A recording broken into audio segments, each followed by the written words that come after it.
Let's see what we got here. That's not going to work. Maybe, maybe not. Maybe these guys can. Who knows? So we flip that screen.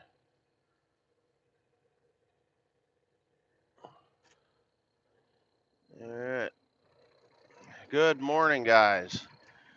I know it's kind of early or kind of late for you fellas. Let's see. If it's early for me, it's getting late afternoon for anybody that's out there. Maybe dairymen are awake here in the United States, or the grain dryer watchers. Scotland, 9 a.m. Oh, yeah, so it's early enough in the morning for you. Yep, that's where it would be. All right, so I'm climbing in a truck here. Good morning from Florida. Jesus, Pete, dude, go back to bed. United Kingdom, sure. Texas, 2:30 in the morning in Texas. Holy smokes, what'd you guys do? Get a notification, or are you up? Yeah, I know what time it is in New Jersey. That's for sure. Good night from Australia. Cool. I know a lot of guys. I do these live streams in the middle of the day or even at night, and you guys it's the middle of the night for you in different parts of the world. So I figured today, well, I don't sleep in the USA. I didn't get home until, I don't know, geez, what time last night? I was up at 2:30, 6:30 in the morning. Well, there you go. Evening, 6:30 evening. Wow, 7. Wow, okay.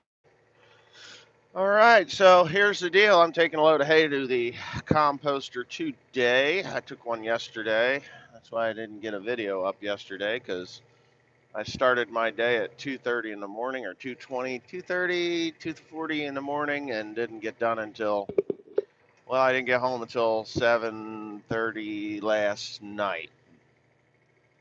Went to bed pretty early too, and then I guess I went to bed at 8:30, quarter to 9, and of course then I got up at 3.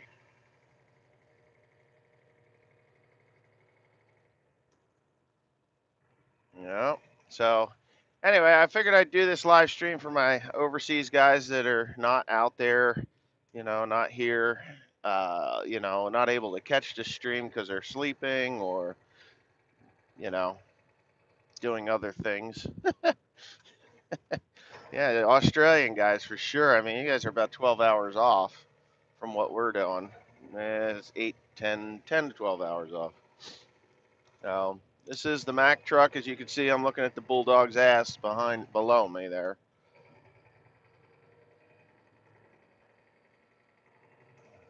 Yeah.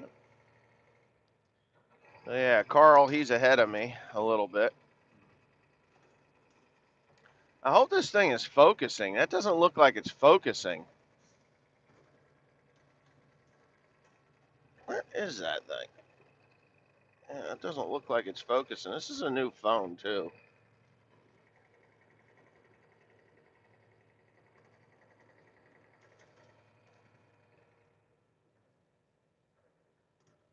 Yeah, it's time for coffee.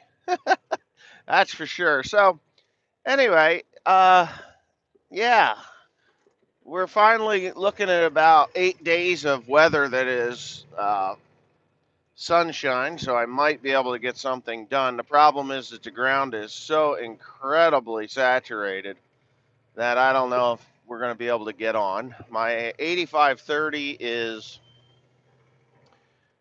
South Africa. Holy cow, you guys. This is so cool. I'm so glad I did this because, I don't get to talk to my foreign subscribers, I just don't, not on a live stream anyway.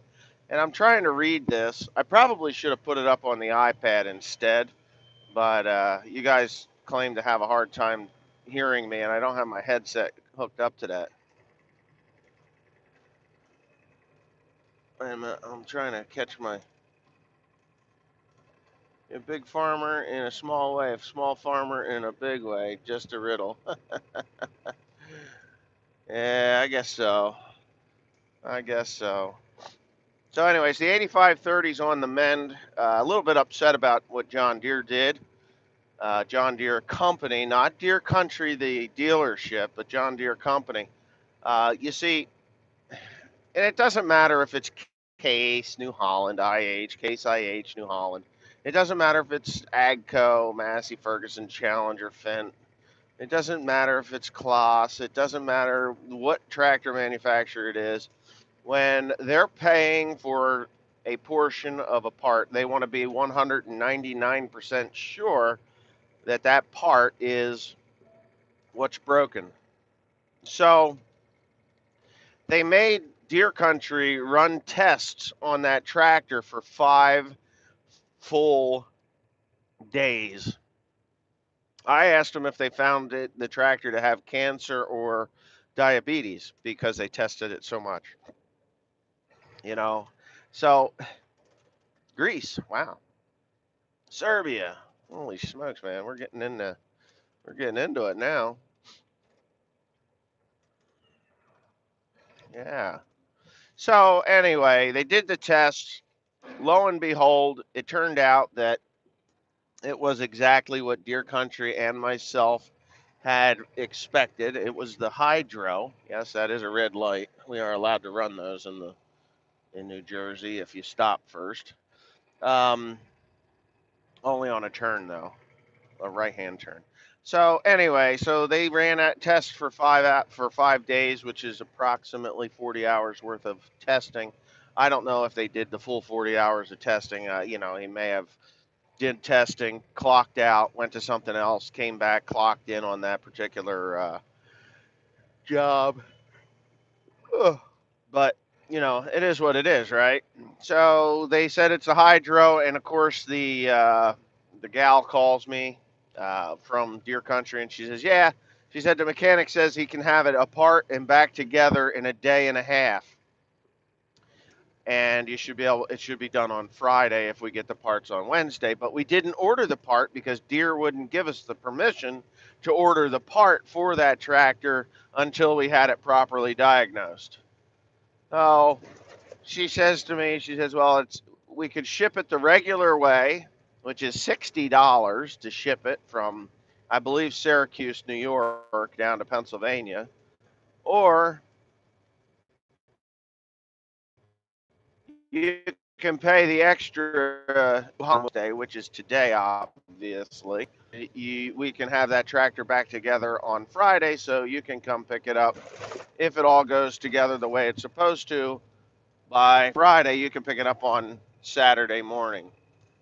So I'm like, well, of course I want the damn thing fixed. I don't want it to be sitting there, apart over the weekend because you know what? Like I said, we've got a decent weather forecast, and the only baler that I have other than that Krone is the 4x4, which I'm fortunate to have, but I really need to go with two machines.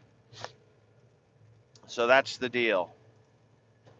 Boy, that's a real vibrated looking. My camera mount is just vibrating like a son of a bitch. I'm sorry about that, guys. Yeah, I'd like to come to Australia for a visit. It would be really awesome, but you know, I am working really, pretty hard, and I don't have the time to break away. And now that me and Teresa are together, she has family in the Philippines, and I know that Australia is only like 5 or 6 hours away from the Philippines, something like that. Oh yeah, well I've got a headset on, that's why the sound is good. Ooh, I got high beams on that poor bastard. It is weird to watch. It looks like a blurry thing, huh?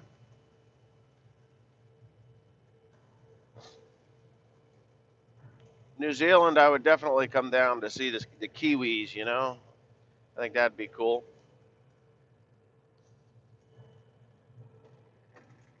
7 in the evening in Australia. Well, I catch you guys right at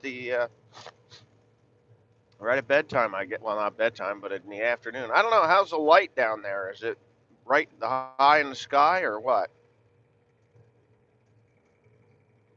Yeah, overnight workers too. You're right. You're correct. But the majority of the overseas guys get the.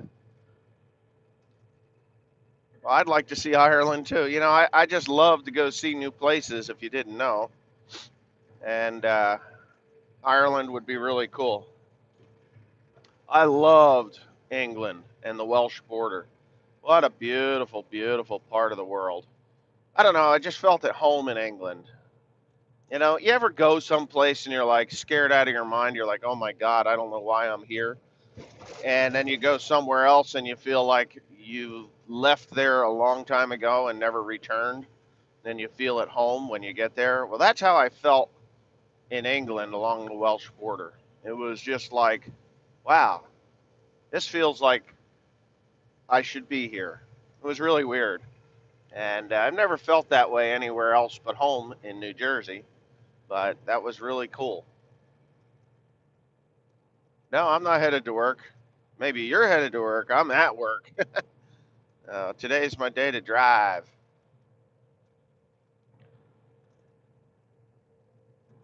And they milled this road, and they don't mill the. In the United States, they don't mill the bridges because the bridges are owned by the county, and the road is owned by the state.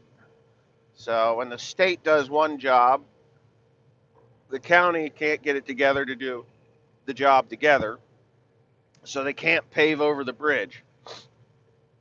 And when the county wants to pave the bridge, the state says, do it on your own. We don't care.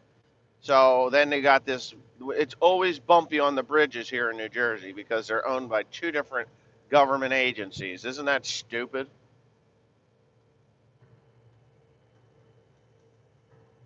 Oh, you're on the New Jersey Turnpike. Oh, okay. There you go. God. Well, wow. You're up early. What do you do for a living, Tyler? Yeah.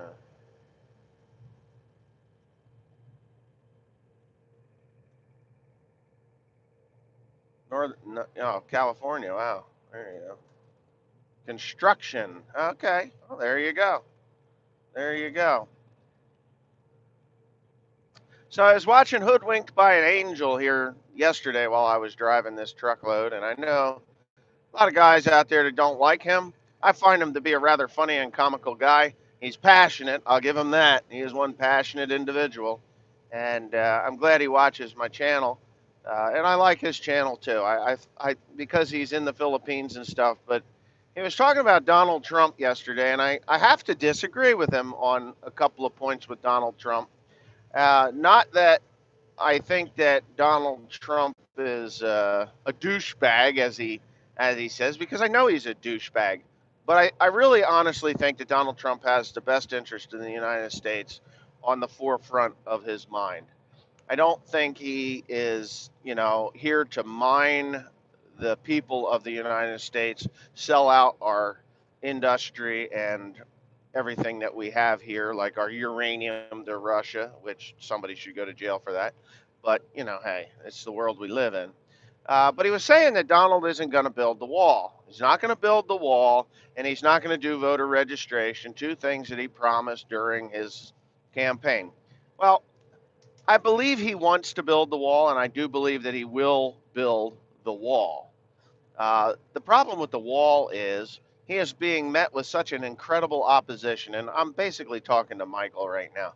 He is being met with such heavy opposition that it's almost impossible for him to just sign an executive order to do it because he would be criticized like Obama. And Obama was criticized for a lot of the things he did, and I was probably one of the people criticizing right along because I did not like Barack Obama. But I do believe the wall is going to get built, and I think that Donald is going to do it. I think he's going to do it in a manner that it is correct to the laws of the United States of America. Voter registration, again, voter registration being met with incredible opposition by the states within the United States. Not all states, you have red states and blue states, which it shouldn't be that way. We should all just be states.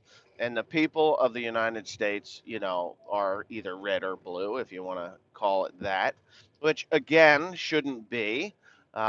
We should be open-minded people that have a free-thinking will, where you can say, hey, you know what?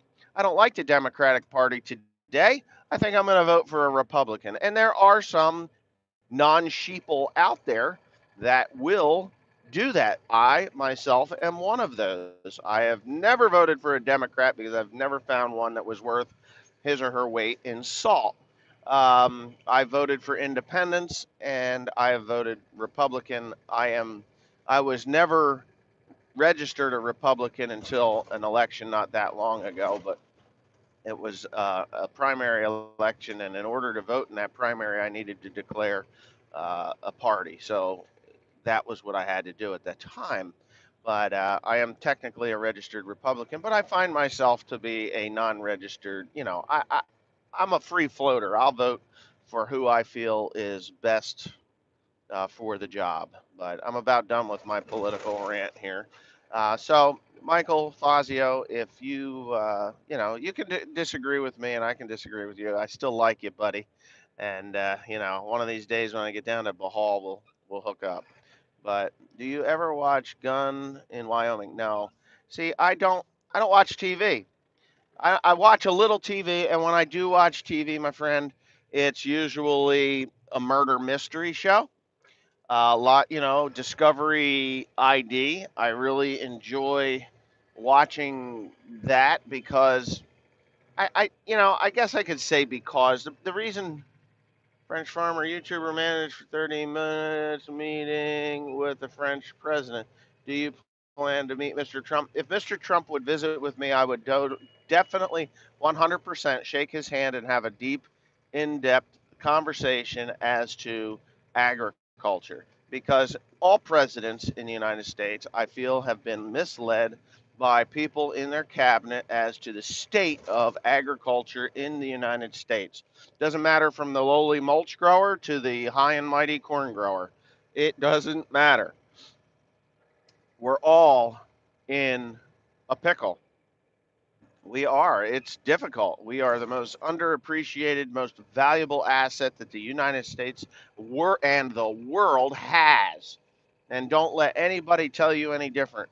When I was a kid, I was just a stupid, dirt poor farmer. They're just a dirt farmer. Who the hell are you? You're just a dirt farmer. Oh, yeah. People look down on me. You know what? I got the best life out there. Any of my friends that I ever had, I would not trade my life for theirs.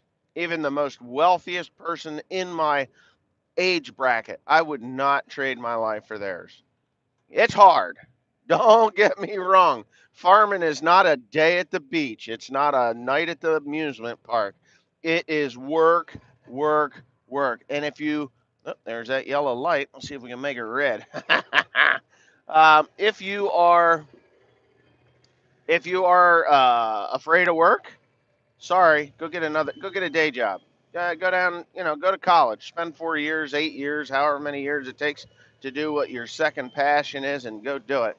But if you enjoy work and you enjoy the outdoors and you enjoy making things grow and against all odds, weather, government, and stupid people in their BMWs, then there you go. Do it. Oh yeah, I won't starve in a depression. I can hunt, I can fish, I can grow, and it doesn't matter to me what anybody says. I will not starve to death in an apocalyptic situation because I can defend myself also. And for those of you that want to know where I'm going, I am on my way to the composter. It's 2 hours away. So we can probably talk for 2 hours and it won't matter. I like talking for 2 hours. I can do it. I do it often. But there you go. God, is that so wiggly? Daylight until after 8 p.m. Yeah, it usually goes darn near, well, a little after 9 o'clock usually in the U.S. At the height of the summer. But right now, 6:30. It's dark. Wes, did you get my email? Who is that? Probably not. Anybody? Thank you for all the troops who have served in the country. Well, I'm not a veteran. I never claimed to be a veteran. I've never been in the military. But I appreciate our servicemen and women that fight for this country. And you know, old men send young men to die every day in this world, and some of the things that we go and fight for are not what the general public thinks they're fighting for. Because China would have no one to sell their goods to. Well, that's not true. China sells their goods all over the world, but the United States is now their largest customer, should we say? Their largest customer. You know, the China Incorporated was allowed to be, you know, allowed to become what they are today, the world's largest polluter. I, I, I don't know how anyone can say that the United States is the world's largest polluter. And I've heard this time and time and time again by politicians to whom I do not believe. That the United States is the largest has is leave still leaving the largest carbon footprint. Well, when you see video or photos from China and they're videotaping in a yellow haze, and Japan is crying to China, not crying to them, is arguing with China about their pollution that's coming across the sea, and Taiwan is doing the same thing, even though China thinks they still own Taiwan. It is not. It is not. You know, I think it's called the People's Republic of China, Taiwan, but China has nothing to do with it. It is its own sovereign state. But again, China is the largest polluter. I mean, I have seen 200 miles from Beijing in order to get away from the smog. Yeah.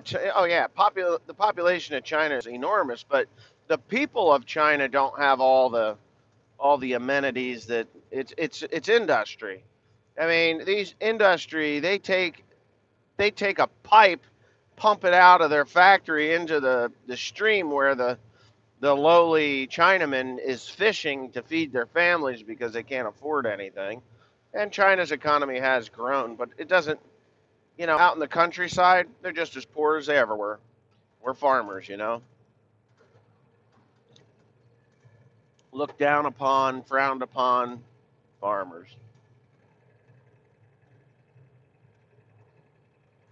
Oh, on the multiple coupler. Yes, yes, yes, sir. I did. I did. Americans owe Japan. I don't know that we owe Japan anything, to be honest with you. I've never been to China. The most polluted place I have been is obviously the Philippines, but it's not chemical pollution, it's just garbage. And in the last, God, how many years have I been going there? 5 years?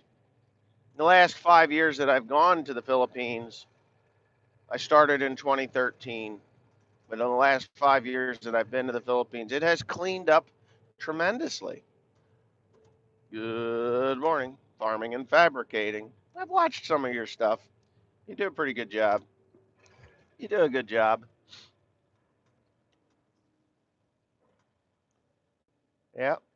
You know, I've got a disease, and I didn't really want to tell everybody out there, but I've got it's a debilitating disease. And, you know, I try to keep it under wraps as best I can. And, you know, there's a lot of people around me that tell me I need to get help for it, but I just say, hey, this is my life, you know. I don't have AIDS. I have this disease called farming. I work all day, right? I work all day long farming, whether it's, oh shit, we got a stop sign here. What the fuck is this? Assholes. What the hell's that? I never had that before, at least not as of yesterday. Anyway, yeah, my disease is farming. I work all day, home at night, and I turn on my computer. I'm not, you know, too tired to do so, and I watch farming videos. Yeah, I watch farming videos. It's terrible. And in the morning when I do my editing, I'll watch 2 or 3 different farming channels and other things. The second crone, I haven't heard anything about it. I do have to call those guys today on a separate subject than that, and I will ask them if it's, what the deal is. No cell phone, sir, in zombie land.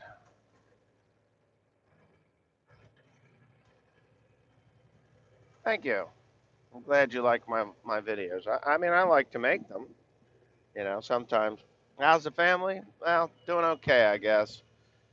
We had a little bit of a issue here this past week that hasn't quite resolved itself yet, but we'll find out soon enough. Making bull calves into steers. Well, okay, so we've got a light. I've got a stop sign here, so these guys are paving this highway.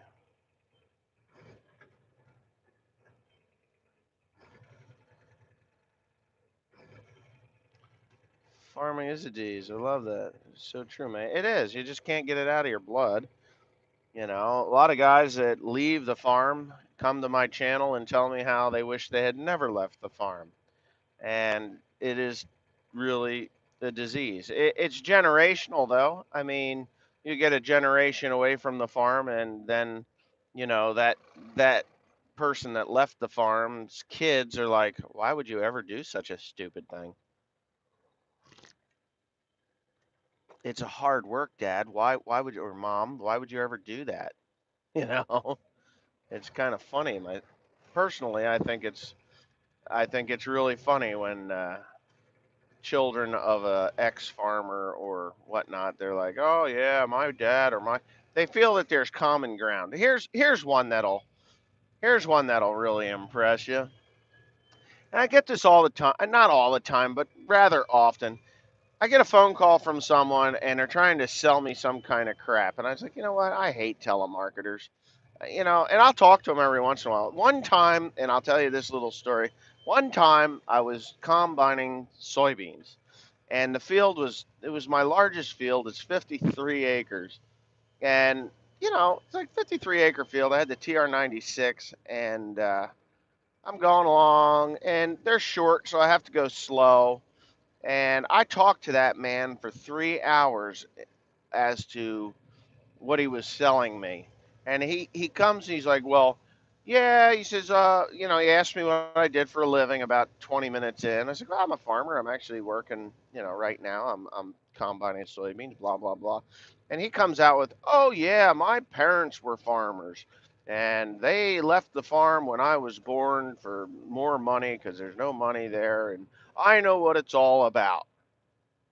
So I've heard this before, and it's like, what the fuck?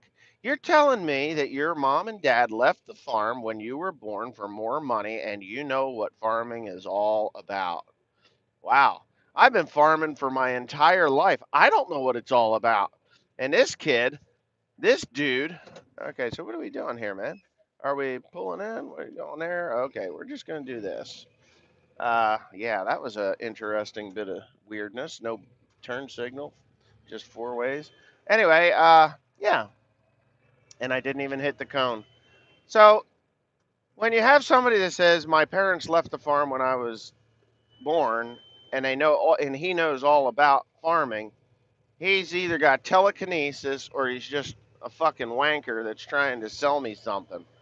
And so we get into this conversation. I'm into this field like 3 or 4 hours into harvesting this field, and he says to me, he says, so I guess there's nothing else to talk about. What's your credit card number so we can get this thing rolling? I says, credit card number for what? He says, well, I don't tell me I just wasted 3 hours of my time talking to you, and you're not even going to buy the whatever. It was a website. I said, listen, pal, I'm running a combine in a field. I just needed to talk to somebody to make the day go by faster. Oh, he was pissed. He couldn't hang up the phone fast enough. He hangs up the phone and he calls me back, asshole, and hangs up again. Oh, he was pissed. Yeah, he knew what farming was all about, but he didn't want to talk to a farmer. He should have knew better. When everything's going right and you're just watching the header on that combine go across the field. You can't tell me. Oh, you can't tell me that he knew everything that was going on. I played him like a fiddle and I won, man. And when his string broke, he hung up on me, bastard. Oh, I'll do that all the time. There's one guy I won't tolerate though. That's that inland, no, not inland, industrial something or other, ag industrial or some shit like that. And they sell the cheapest Chinese junk that there is. If you get the opportunity to do that to somebody, I say do it. Those telemarketers, you know, I tried the, hey, could you give me your phone number? I'd like to call you back when you're eating supper. That doesn't work. They hang up on you then. They're just like, oh, well, yeah, fuck you, and then hang up on you. But I did when I was with my ex girlfriend and her son. His name was Peyton, and you'll see Peyton in the videos every once in a while. As a matter of fact, he was in a video a couple weeks back. But anyways, I used to have him answer the telephone. Peyton's house of porn and underage drinking, and I mean it was funny as hell. He was about 11, 12 years old, 13 years old, and the phone would ring. He would run to that telephone. That was when we had a landline. Peyton's house of porn and underage drinking, and they would just be like, "What? Is your mom home? Hello, this is Peyton's house of porn and underage drinking." And they just didn't know what to do with them, so they'd hang up. That worked really well. One time I was moaning like I was having sex. That gets them to hang up, But that was all that landline was good for after a while. It was just like, oh my God, every other call, and it always started around 5 o'clock in the afternoon, and it would end around 9 o'clock at night. So that phone would ring maybe every 10 to 15 minutes. We got so that we just took it off the hook. And then eventually we shut it off, and that was the end of it. Now I went strictly cell phone, and then it was blissful for quite a while. We didn't have any of those telemarketers. Farmed 4 years ago, and now I'm 16, or full time on a dairy farm. Couldn't get away from it. See, there you go. You're fortunate enough that you were old enough to understand that you wanted to be on that farm. And so now you're on a dairy farm. Tough, tough, tough business. I mean, the dairy business is, that's like getting ass raped repeatedly down in the ghettos of Camden, New Jersey. You are in for a rough life. I was a dairy farmer until 2011. Actually, I wasn't the dairy farmer. That bastard just flashed me with his high beams. Can you believe that? My dad was. My dad was the dairyman. I was the field man. Towards the end of, come on, truck. Towards the end of that, maybe 2009, not 2009. I didn't want anything to do with milking those cows. When milk dropped again below $10 a hundred, and it's like, what the fuck are we doing here? You're gonna milk these beasts for $10 a hundred, and what? And then they come out with, and that was the year that they came out. I think it was 2009. They came out with dairy farmers got the highest prices paid in history. 2 cents a hundred more for their milk than any other time in history. Not to now that has nothing to do with inflation. That is the highest price since 1980 was in 2009.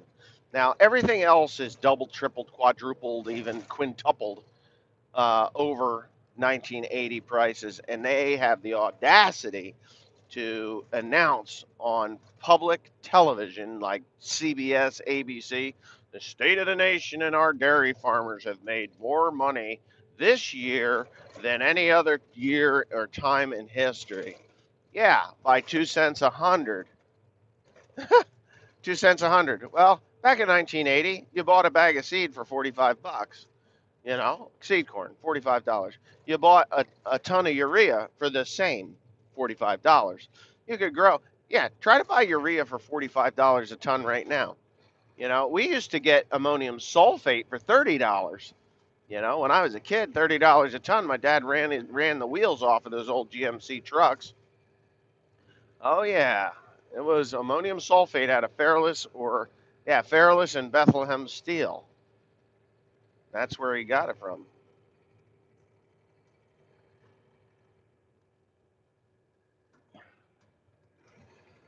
Yeah, dairy farms are. I feel bad for you guys, really. Welcome to Belgium. I want to take Teresa to Bruges, Belgium. I was in Bruges with my daughter, and great place to go visit, just not with your daughter. It's a good place. Bruges, Ypres, Zettelheim, beautiful country, beautiful, beautiful, beautiful towns. Just not for a man and his daughters, for a man and wife, or a lover or girlfriend, or what would you say, kabit, as Teresa would say.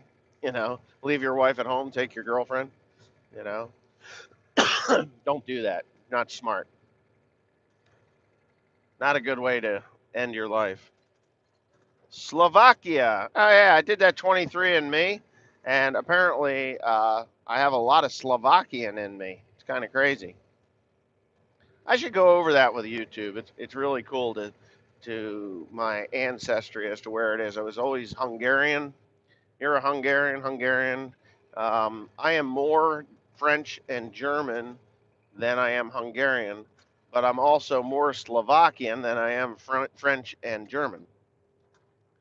And UK, United Kingdom English, that's 9%, 9% English. And I think that's why I felt so at home, but who knows in England. Be neat to go see Hungary. God, this is terrible. I'm sorry about the vibration look on that. Austria. There you go. I'm headed down to the composter today. I went down there yesterday, got in line, sat for 2 hours while the idiot in the loader was taking his sweet old time.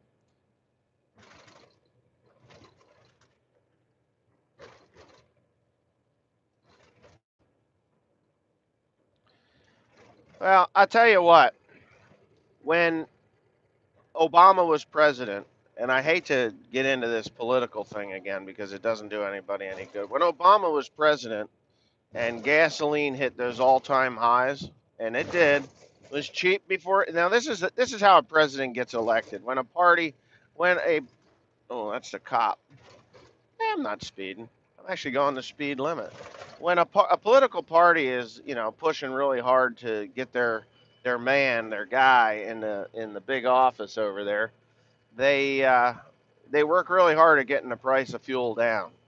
A happy public makes happy people, and if the Democratic Party is in the House and the Senate, and they are the ones that got that fuel price down to uh, a manageable amount of money, then that makes people happy, and they stand up on a podium and say, I'm responsible for the low fuel price right now, where you can go freely within the country, and it's cheaper than taking an airplane, that kind of stuff. Food and fuel get presidents elected. It really does. So when Donald Trump got elected, guess what? We had a Republican House and Senate, and it was on the Republican side, they got the price of fuel down, and now it's creeping back up. So our taxes are increasing on that same fuel, which is kind of ridiculous.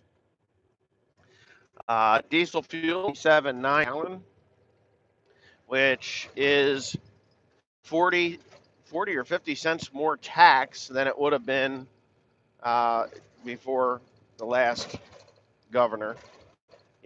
The governor, Chris Christie, did it, and I'm not going to be not the brightest thing that he did. I feel a little bit betrayed by him for that.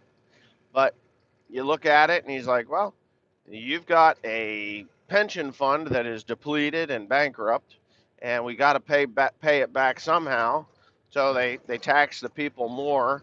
I say that if you work for the state of New Jersey and you're like 50 years old and you decide to retire because you've got 20 years in, and then we've got a 50-year-old person that's collecting a pension, a 50-year-old that's collecting a pension, and and then they go and they get another job within the state. They've spent 5 years in that other job within the state, and then now they're 55 years old, and then they retire again from that new job, and now they double dip on the pension, and instead of getting 70,000 a year, they're getting 120,000 a year on that pension, or on their retirement. And Chris Christie did shut that down. He also made it that all state workers have to live within the state in order to work within the state, which was good. But uh, you know, there's still the state is fiscally irresponsible. If I was as irresponsible as the state of New Jersey, I'd be bankrupt, and nobody's gonna. What am I gonna do? Say, hey, you know what? I can't sell you my hay for this price. I need that price because I'm fiscally irresponsible and I don't have enough money, and you got to pay me more because I'm a jerk with my money. Well, that's exactly what has happened here in New Jersey. And yeah, if you look at the national debt, or the deficit, and those numbers in Times Square that keep cranking up into the trillions, there's only 350 million Americans. And of those 350 million Americans, only 41% of them pay taxes. All right, are working and pay taxes. Uh, yeah, that's why I would support a flat tax. If they're going to tax us, I support no tax, to be honest with you. But I would support a flat tax on everyone, and welfare recipients too. If you're a welfare recipient, you get flat taxed, man. If you make this much money, you get taxed that much money. There you go. And do away with income tax and just tax everything from food to toilet paper. If that's what they're going to do, I don't support that. But in order to get the revenue that everybody needs, and now, of course, Pocahontas, if you've heard this one, Pocahontas, the next presidential hopeful female on the Democratic side. I don't know where they come up with these assholes, but this Elizabeth Warren, she is a fucking fraud, liar. And Donald Trump, of course, he calls her a fraud back, I don't know, 2 years ago, because she's no more Cherokee Indian than I am. And turns out that she's 1026th Indian, not Cherokee, but Native American. So, yeah. Holy cow. But anyway, she's a presidential hopeful for the Democratic Party, and her and Bernie Sanders and Pelosi and what the hell's that other freaking cadaver that sits on the Senate from California? Feinstein, freaking Feinstein. They want everything free and handed out. They want free education, free college education, which, sorry, that shit ain't gonna happen. Free college education, and they want free health care for all. I don't think free health care is the way to go. I think affordable health care is. This Obamacare was a farce and a half. I cannot afford my health insurance because they go off of my gross income, and my gross income put me in a bracket that my health insurance would cost over $20,000 a year for 2019. Yep, over $20,000 a year. I have not spent $20,000 in my lifetime on health care ever, ever. And that's what they want. And that's universal health care, the Affordable Health Care Act. The last time I had health care that I paid for, it was $4,500 a year. I never used it. It was $4,500 a year with what was that thing? A $1,500 deductible. I never used my health care. I always paid the bill. And my theory was, well, $4,500 if I get, you know, if I get hurt really bad, or if I get really, really sick, you know, that's not bad. But $20,000, cut me a freaking break, man. Over 20,000 US. It's crazy. So that's my thoughts on free healthcare. You know, free isn't free. Someone's working for it. Someone's paying for that. Someone is paying for that. And it's the 41% of Americans that are out there every day driving the highways to get to work 8 hours, to come home, 8 hours minimum to come home, struggle to feed their kids, get them from daycare. Two families work, two parents working. When I was a kid, my mom and dad worked together on the farm, but you know, I I always had access to either my mother or my father or my grandparents. It was real easy. And now today, people move so far away from their grandparents that they only see them once or twice a year if they're lucky. And there's no support system there. Was that a cop coming up behind me? I believe it is. So anyway, there's no support system there. They only see their mom and dad for maybe 3 or 4 hours a night after school, and they get work picked up from daycare or whatnot. And usually those 3 or 4 hours is a hectic 3 or 4 hours, like clean your room, do your laundry, get your homework done, and now it's time for bed, eat your supper. Saturday and Sunday, my sister works also. She has three boys. So my brother-in-law and my sister, both work very intense jobs. Uh, you know, and now that they're in school, then my nephew Grant, he watches the two younger ones while they're off at still at work. And it's just a tough to me. It's just a tough way to raise kids. Now, I'm fortunate enough with Teresa that my child, my William, he will be raised by both of his parents, myself and his mother, in a agricultural setting. Always have access to either his mother or his father or his grandparents as long as they shall live. And I think it's just going to be a great way to raise the kids. Now, my older children always had access to myself. If they ever needed me, cell phones always helped. They ever needed me, I'd drop what I was doing and go get them. I mean, needed me, not like, hey, Dad, what's 2 plus 2? That stuff. I did that when I got home from the farm and stuff. But I tried my best with my older children, and I feel like a failure at times, but I do love my children. I love them all. And what happened between myself and my ex-wife is a sad situation, and it just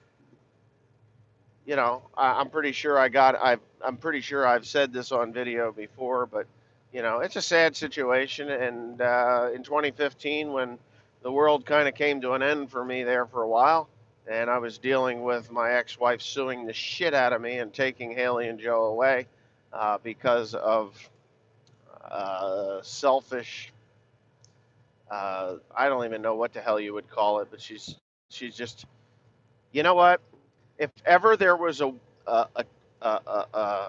if ever there was a woman deserving of the name cunt, it's my ex-wife. And yes, I use the word cunt. Cunt is a really nasty word here in the United States, maybe not so much in Australia, because I hear these Aussies talk, oh, they're just a bunch of cunts. And I think it's funny because if you can say fuck, shit, cock, sucker, damn, motherfucker, all that stuff here in the United States, and nobody looks at you any different. But when you use that word cunt, that's like the lowest of the lowest form of cursing. You know? Yeah. So, anyway, my ex wife is a cunt. She was not always a cunt, but she is a cunt now. And she is just the lowest cunt that there ever was. And I'm not afraid to call her a cunt because that's what she is. She is Holy shit. CUNT, all capital, cunt. That's what she is. And I just love it. But, yep. Bad woman will bring down a good man, but a good woman will make a, yeah, you're right. I think that a woman can bring out the best and the worst in a man in 30 seconds or less. I honestly believe that. You know, when I go home at night, I see my Asawa and my son. When I walk through the door, Teresa is there. She's holding William, and I hug and kiss them both.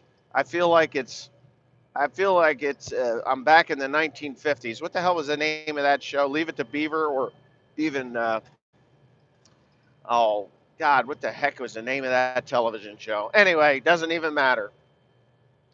It's really great. I mean, she's a loving woman who loves her son, and she loves me, and I love her, and we love that little boy together like fiercely. And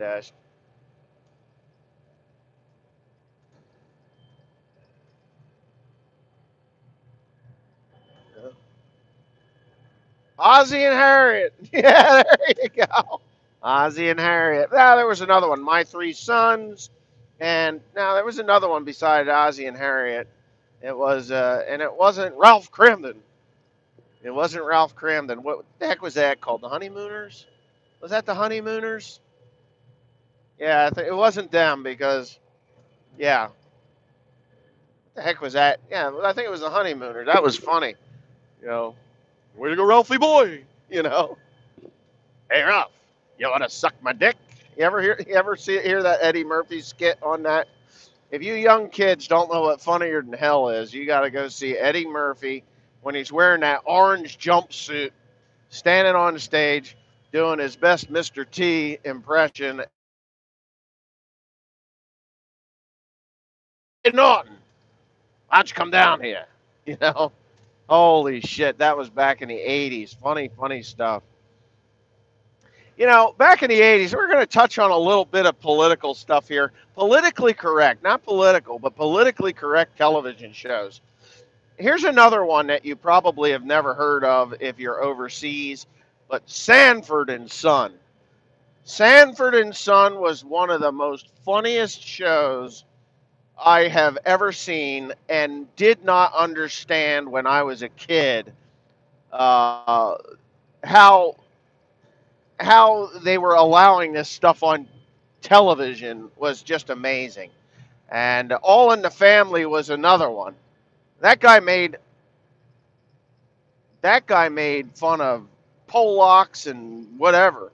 But if you've ever watched Sanford and Son, you ever hear on TV anybody use the word nigger on TV as Red Fox did in Sanford and Sons. Yep. But if you've ever seen that, holy hell, that's some funny stuff right there. Go home. If you're not home, but when you get home tonight, go to YouTube, look up Sanford and Son, and it's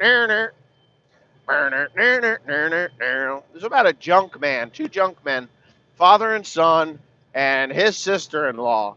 Holy shit. They get into a fight. It was freaking funny. Well, Roseanne was mild. Roseanne was so mild it wasn't even funny how mild. That was a funny show, but it was mild. Sanford and Son. Oh yeah, it was good. That was a good show. It's a shame. Rest in peace, Red Fox. Rest in peace.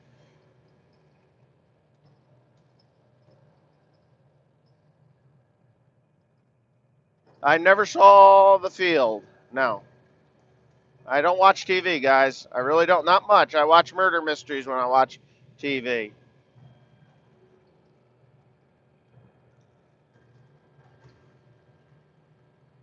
Richard Pryor.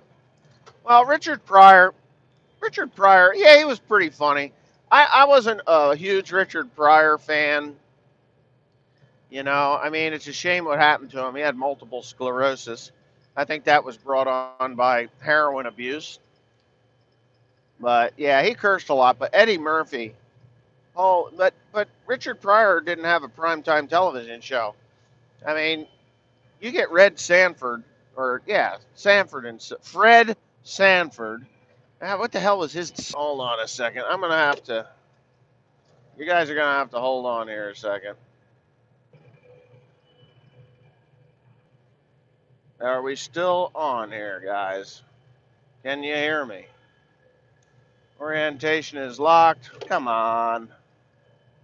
There we go. I'm back. I had to shut off that fucking asshole that called, but yep. Yeah, now I'm in the wrong lane going too fast and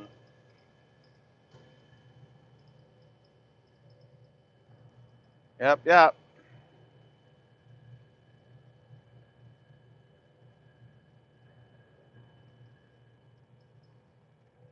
Um Ever have a teenager leave at 17? No, but I had a 14 and a 15-year-old that took off with their mother because they didn't like the rules that I had. And then they spent the last 2.5 years of their lives with absolutely no rules, doing whatever it was they wanted to do with no consequence. And what do you think you get when those kids come back home? You get a nightmare. Potatoes. Yeah, I grew up potatoes in the garden once in a while. I didn't this year, though. Yeah. You can hear me? Cool. Great. Excellent. I hope you can hear me. Yeah.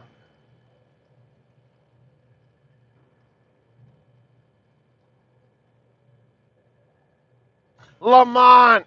That's right. Hey, Lamont. Elizabeth. It's the big one.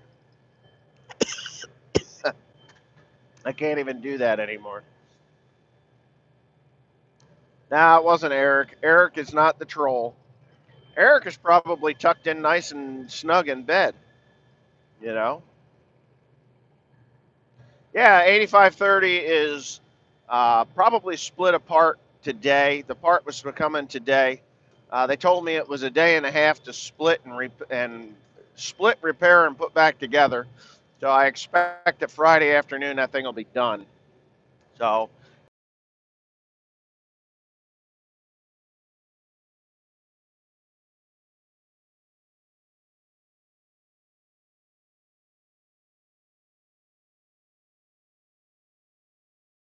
business, no problems. I coulda. I might just split it apart, look at it, and put it back together just for the fun of it. Yeah. No, I wouldn't do that. But I can guarantee you, if I have a problem like that again, I'm splitting that tractor myself, and John Deere can kiss my white ass. Hold on. All right, I'm gonna have to pick you up for that one.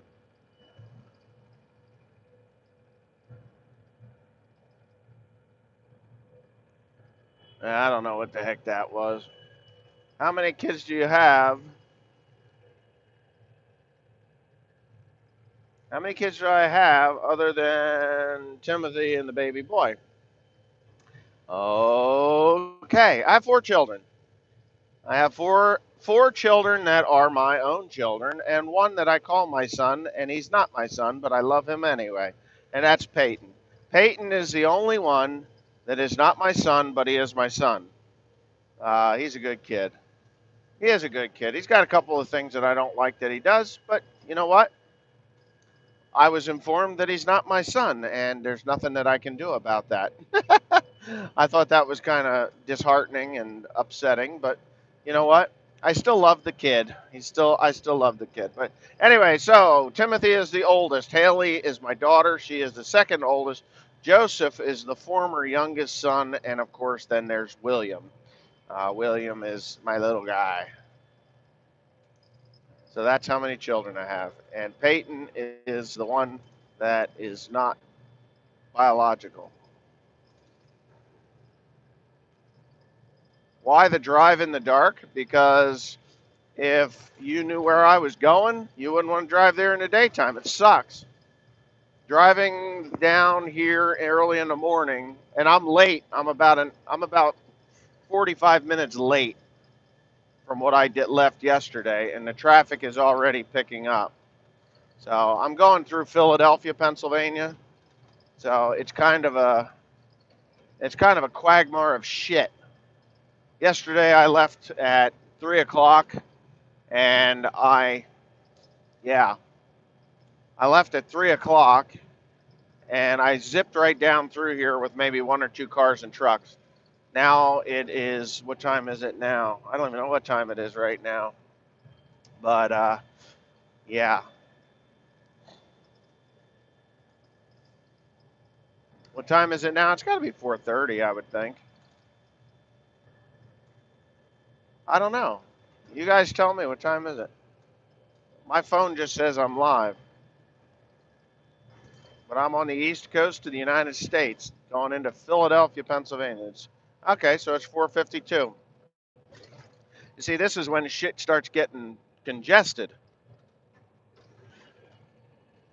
Yep. Yep. 4:52. Yeah, thank you. I appreciate that. Yeah.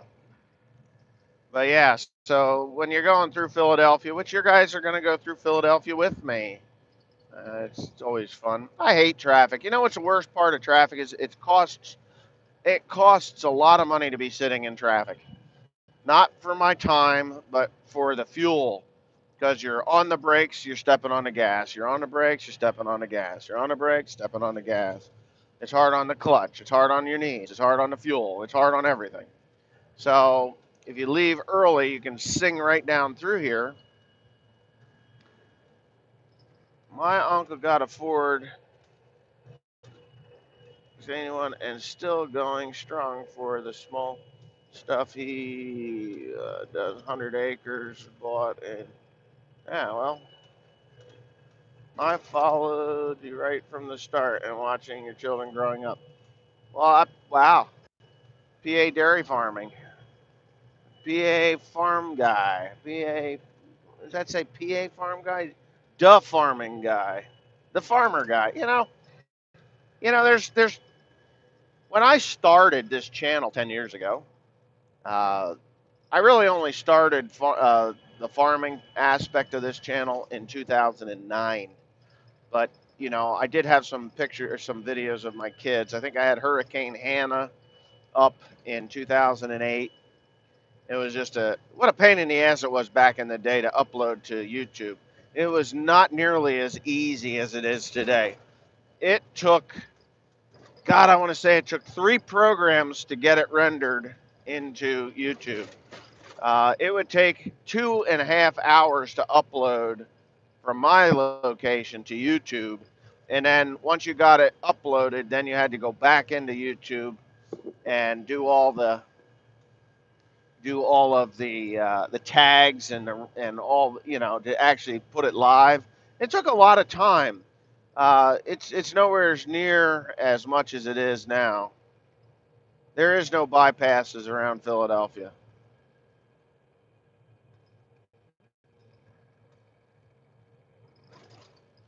Oh God, dial up. Yeah, and that's exactly what it was.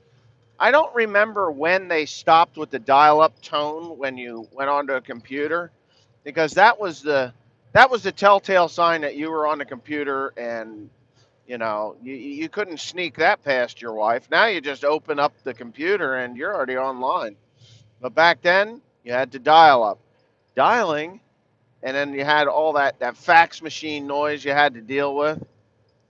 Right? So, maybe a lot of you younger guys don't even remember this, but back in the early 90s, like 95, 94, 95, I got a first real computer in 95, and yeah, it was 95. And we had Windows, because I had Windows 95. And yeah, it was a trick to get up onto the internet. Then YouTube comes around in 2005. I started watching YouTube in like 2007. I should have signed up in '07. If I'd have done that in '07, I'd be a lot farther along, I think, because there was a lot less people watching YouTube, a lot less people creating on YouTube.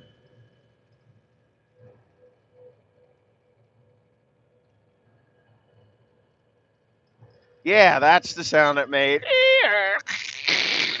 A lot of static noise, all that fucked up shit.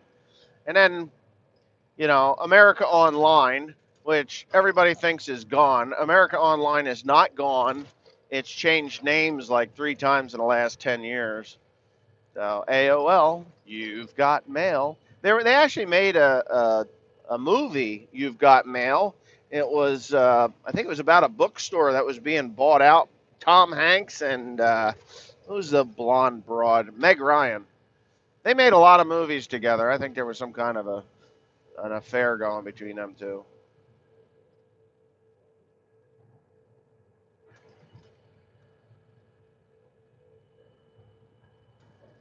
Tasmania. Wow, that's cool. Yeah.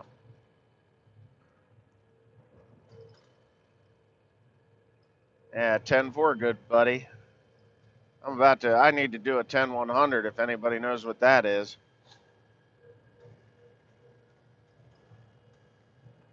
Anybody know what a 10-100 is? 10-100, anybody? I know there's got to be a couple truckers out there.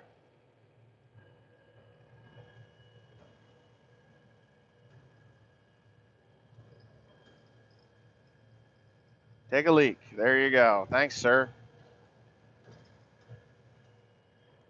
There, I have the CB Radio Slanguage Dictionary. And if you ever, it is a thick ass book, and there is a totally different language for the CB slang. And a lot of people didn't know what that was about. The language dictionary was for the FCC. It was to avoid the FCC. There was a whole language that was devised so that you could fool the FCC, Federal Communications Commission. And the reason that they did that was because they used to monitor the CB radio, the Citizens Band radio. And you would see the trucks. You would see the trucks. I remember in the 70s, man, CB radios, everybody had a CB radio. I had a CB radio in the 80s. And we used to talk to all our friends that way. I had it in my bedroom, 12-volt battery, a battery charger, and a CB radio that I had gotten from God knows where. And yeah, an antenna. I had a wire strung up to the top of the tree so I could talk to kids in Pennsylvania. We had a lot of fun. My handle was Moffat, and a friend of mine, he was Flyboy. I remember Thousand Island, and because he liked salad dressing, Thousand Island salad dressing. So Thousand Islands, Hazel Blue. Um, yeah, we had a lot of friends that we used to talk to. And then my friend Flyboy, he ended up with he had an amplifier and he burned his antenna. He had this brilliant blue antenna that he had gotten from God knows where. His mom bought it for him or something. And he hooked up with another CB guy and he buys this booster, and it would take a 4-watt radio and turn it into like a 20 watt radio, 20 watts of boost. He dimmed the lights in the house and burnt that. He burnt that antenna. That blue antenna turned brown. He was putting so many watts through it, and because it got it hot. It got it hot. And his mom was like, "What did you do to the house?" Because the lights went dim. Good times, man. Good times on the CB radio. Then when I got old enough to drive, I put a radio in my truck. My ex-wife, I had a radio in her car because we didn't have cell phones. That was a cell phone of the 70s and 80s, man. 20 watt is small. I ran 500 on the road. Well, it might have been 200 watts for all I know. I don't know. The box was big. It was a base station unit that he had. and it was he took a 4-watt radio and just pounded it out. I mean, he would peg the RF meter right across. I mean, it was holy shit. He was like 3 miles from my house, and he would cause my radio to squeal. When you get two radios too close together, they start squealing and screeching to one another. And from 3 miles away, he would cause my radio to do that. And I remember we used to sit up at night. I mean, I was young, man. I was 13, 14 years old, and we would listen to Dr. Ruth Westheimer. Now, I thought Dr. Ruth Westheimer had died, but I saw a commercial here the other day for Dr. Ruth Westheimer. That old bat is still kicking. I could not believe it. But anybody know who Dr. Ruth Westheimer was? Just a simple yes, guys. A simple yes. Hello, you are on the air. This is Dr. Ruth Westheimer. Yep. Oh, yeah. Sexually speaking, you would hear the funniest shit at 10 o'clock at night on Dr. Ruth Westheimer. You'd have people calling in and saying, hello, oh man, I'm in a wheelchair and I want to have sex, but my dick don't work. What do I do? And then she would turn around and she would tell this guy, well, pleasure for you may not be an option, but you can always please your lady. You know, it was so fucked up. This little 4 foot tall Jewish lady with just talking about sex, and there was no question you could ask her that would embarrass that woman.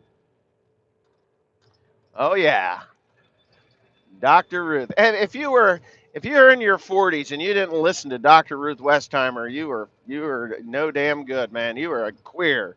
And I had plenty of them call in too. Not too many women called in, but when they did, it was like, man, I can't reach an orgasm. What do I do? Well, they sell lots of vibrating devices you could get. I mean, some of the craziest stuff. I learned more about sex from Dr. Ruth Westheimer than anywhere else in my life. Oh, yeah. Anyway, 54, and you were listening to Dr. Ruth? Well, I imagine she was on. I only discovered her in the mid to late 80s. So, and she's still alive. I mean, we're talking 30 years ago, and she's still kicking. And I thought she was older than dirt then.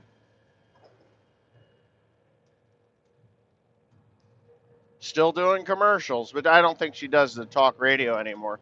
Later on, when Sirius XM back in the early 2000s came on, there were some other some radio stations or radio personalities that would do that type of radio stuff, and I never listened to them then because what the hell do I need to listen to that for? I'm not a little kid anymore that was curious about how to please a woman.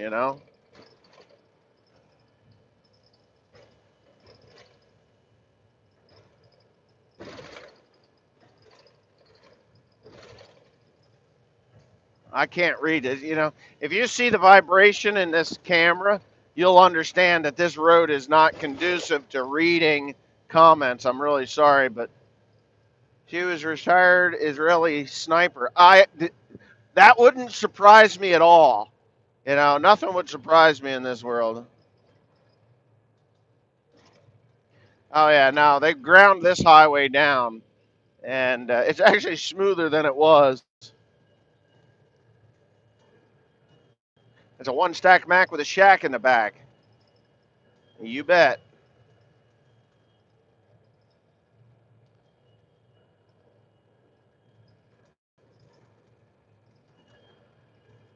Here it goes. Bam. Now this Mac ride's really smooth. It's just this Mac ride's actually smoother than what the Western Star did. Believe it or not. Oh yeah, these kids don't know what the hell they missed out on. Growing up in the 70s and 80s, I mean, I was born in 72. My earliest recollections of being a kid with my friends is in the late 70s, 79, 78, 79. I was in grade school. And, you know, 80s, all through the 80s, it was just a lot of fun being a kid back then. Nowadays, you can't be a kid. You know, what kids today think is being a kid is not being a kid. You know, texting their friends, sexting their friends, taking Snapchats and shit like that. Yeah, that's all well and good and fun and stuff for a while, but to go out and build a fort and build a fort, blow up shit, and do stuff that you can't get away with today. You know, if it, man, when I in the mid '80s, I started reloading ammunition for my shotguns. So I was born in '72. So probably by '86, '87, I had a mech reloader, a mech shotgun shell reloader, which I still have, and I was reloading shotgun shells because on the weekends, I had enough ammunition loaded up. My friends would come over, they'd get on their bicycles with their shotguns, come over to the farm, and we would shoot trap if we had trap. If we didn't have trap, we shot tin cans. If we didn't have tin cans, we shot birds out of the sky. Nobody ever complained, because I was reloading and they were showing up and their parents would buy them shotgun shell. We had a blast. We had a blast. And today, could you imagine a kid riding his bicycle down the road with a 12 gauge shotgun in a case, by the way? It had to be in a case, going down the road with on a bicycle with a shotgun and ammunition. What do you suppose the cops would do today? They probably shoot the little bastard. You know, Can't do that stuff. When I was a kid, it was nothing. You go groundhog hunting, you'd walk up the road after, if you got down the lower end of the farm, you just walked up the road. It was no big deal. Now you have a gun in the field and one of these busybody pieces of shit see you. What do you think they're going to do? They call the cops. Oh my God, there's a suspicious looking guy wearing orange and camouflage and he's got a gun you know? Or, hey, I hear a lot of shotgun blast or shooting going on. Could you go check it out? I'm afraid that someone's being shot to death. That sort of crap. And when I was a kid, we could do anything we wanted. We'd go down to the creek with 12 gauge shotguns and shoot the fish in the water. They didn't taste very good. Ooh, yeah, we're going a bit fast here. Around the corner we go.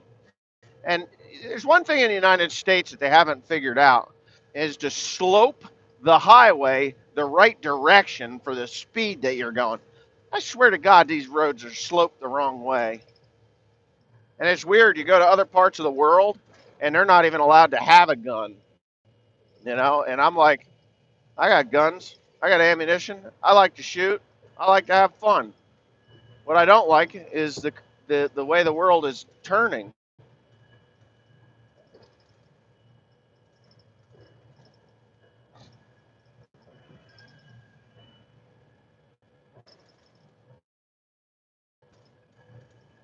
Oh, these roads aren't. Well, there's a little bit of a bank on this one here as you come on to the bridge.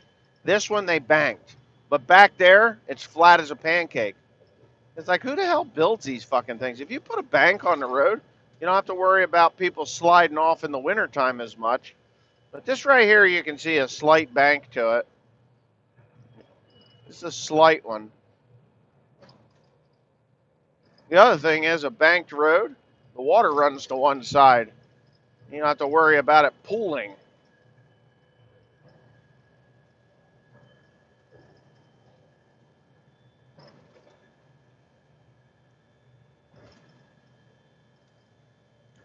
Now we're going up over the double-decker bridge.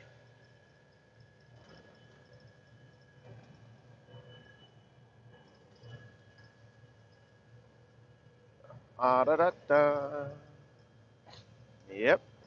I don't know. How long have I been talking? 70 minutes. Oh, my God.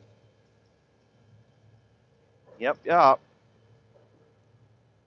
So this is where all the refineries are down here. I'm at the Philadelphia Naval Shipyard.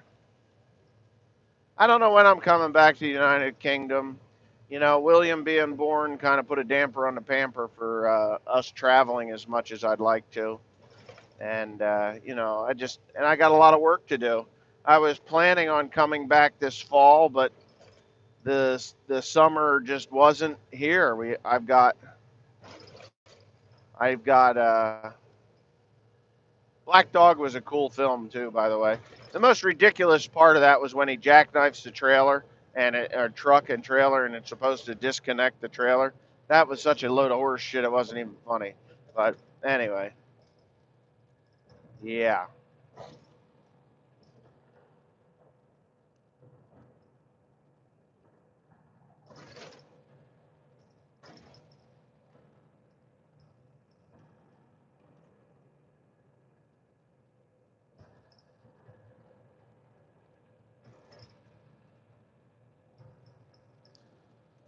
Yep. Now this is a Philadelphia International Airport is directly in front of us. I flew out of here a few times. First time I ever flew was out of the Philadelphia International Airport on a commercial flight. That was back in 1998. I never flew on an airplane, big airplane, until 1998. Of course, that's 20 years ago, so it was February 1998. Flew all the way across the country.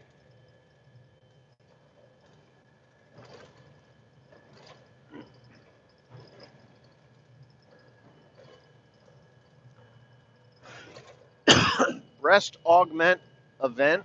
Oh my God. Amazing what you read on the billboards down here.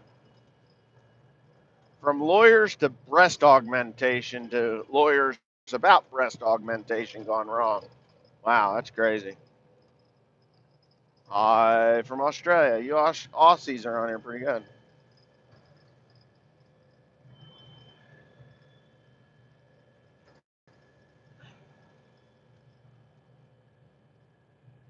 Now they don't shoot them anymore. When I was a kid, they used to shoot them, shoot the signs, shoot the billboards. They shot everything. Now, not so much.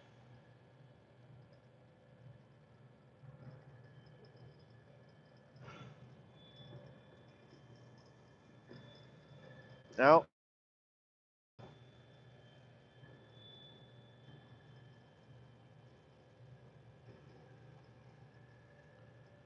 Well, okay, the Kiwis. I'm sorry, Kiwis. New Zealanders. I'm sorry. I always, as silly as this sounds, I always associated New Zealand and Australia as basically being the same country. I know it's not, but in my mind, when I think of Australia, I think of New Zealand also. So I know you guys are Kiwis, and the Aussies are you're both down under. I mean I've never my aunt Beth back in the mid '80s went to Australia. She was Australia and New Zealand, and she went to God, where's it? Fiji while she was down there. She was gone for over 2 months on that trip. 2 months. That was awesome. I mean, I wish I could take 2 months and just take the fuck it all pill and go. Have enough money to do this. But she was single. She wasn't married, no boyfriend or anything, and she would just go travel the world. She was in China in 1984, and that was before it became industrialized like it is today. She said she wouldn't even recognize China if she went there. But she's got a lot of photographs from that.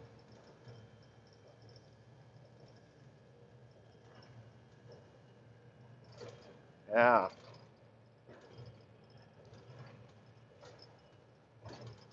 Yeah, New Zealand is a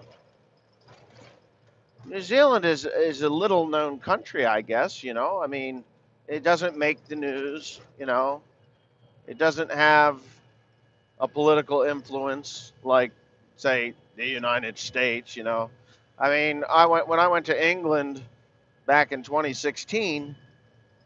Uh, it was it was like a holy shitstorm. It was everything was the United States, the United States, the United States. And I remember talking to Teresa about this. I'm like, everything's about the United States, on the radio over here. Of course, our election had just taken place, and hopefully I can do this without getting in a wreck.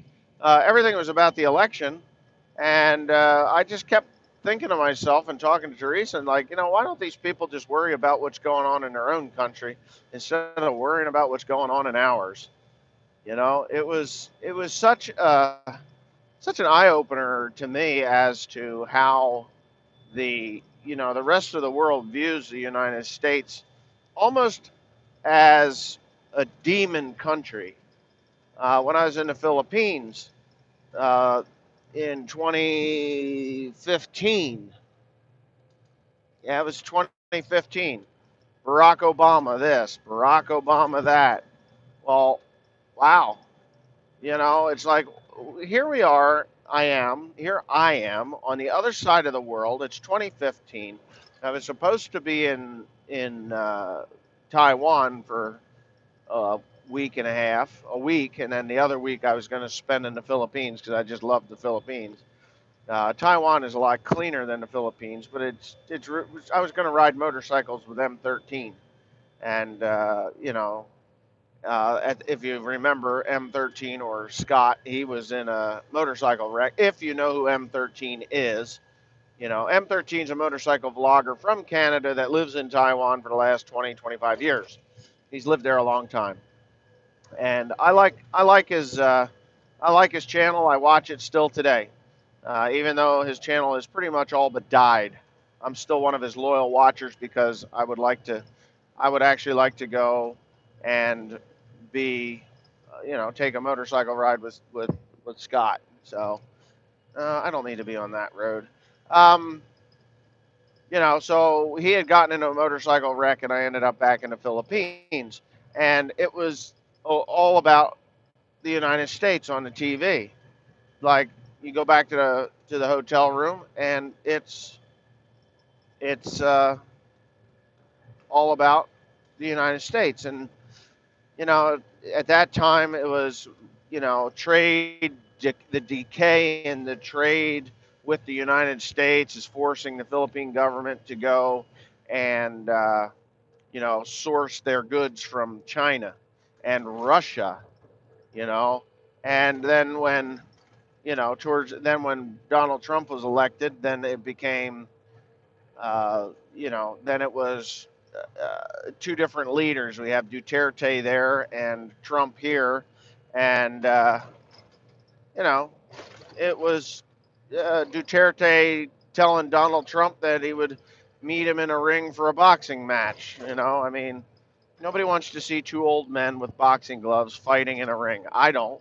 I think it's stupid. Become leaders, guys. Don't quit being, schoolyard brawlers. That sort of thing. But anyways, trade between Duterte and or the Philippines and the United States has improved. Now, I was in the Philippines this year, and on the TV, it's all about the United States and trade relations between the United States and the Philippines has leveled out, and they no longer are going to be seeking trade deals with Russia, which pisses off Russia. But hey, there you go. So yeah, I don't know. It's weird. Everywhere I go in the world, there's always the United States, the United States, the United States on the TV. Whereas New Zealand, what do you hear about New Zealand? That it's an island in, you know, the I don't even know what ocean it's in. To be quite honest, it's the Pacific, right? I don't know. I mean, how geologically stupid I am right now. I don't even know what ocean surrounds it. I would think it's the Pacific. Yes, it has to. It's the Pacific. Yes, um, South Pacific. But yeah, so when people aren't talking about New Zealand, and New Zealand isn't like stirring up trouble in the in the world, which they never do. Yeah, it's the Pacific. I guess it's too early in the morning for my brain to function properly. But yeah, I gotta move over here, guys. Are you gonna let me do this? Anyway, maybe I can get past the Wawa truck up here. The Yeah, so New Zealand is kind of a quiet country. Sounds like a place I'd like to go visit. because it's not this boisterous, bullying, we're going to tell you what to do kind of a country. And, Australia is the same way. We hear more about Australia here in the United States than New Zealand for the simple reason is Australia's got gun laws that are just are just unfair and wrong, and the United States, the Democratic Party, feels that Australia's gun laws are worthwhile. And the reality of it is that you can take the guns away from citizens, legal, law-abiding citizens, and no big deal, right? But you cannot take guns away from criminals because criminals are criminals. They will always be criminals. They will always find a way.